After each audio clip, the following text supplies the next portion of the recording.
Hi. Probably the main nutritional problem in today's society is obesity.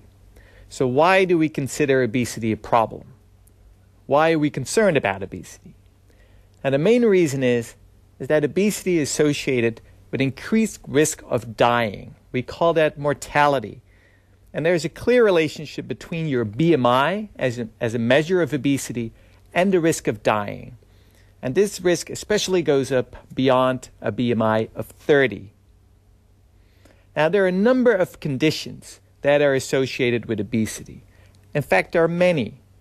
And the most important one is diabetes. It is very well established that being obese greatly increases your risk of developing type 2 diabetes. In addition, cardiovascular disease risk is also elevated with obesity, as are many other diseases. There is sleep apnea, there is stroke, pancreatitis, arthritis, and in contrast to many people's perception, cancer, because we know that risk for breast cancer and colon cancer is significantly increased in people with obesity. Now, there's a lot of talk about healthy obese. Are there actually people that are obese but are still healthy?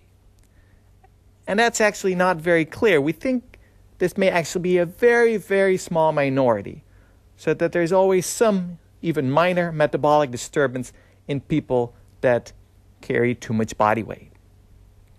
Now, the main metabolic disturbances that you see in people with obesity have been collected into one particular syndrome that we call the metabolic syndrome. It refers to a collection of symptoms that often co-occur in one individual. And the most common characteristic of metabolic syndrome is what we call abdominal obesity. So carrying excess body weight, especially around the abdomen. Other criteria for metabolic syndrome are hypertension, having high blood pressure, having high blood cholesterol and high triglycerides, which we often refer to as dyslipidemia. And finally, what happens when people are obese is that their bodies become less sensitive to the effects of insulin. And we call this insulin insensitivity or insulin resistance.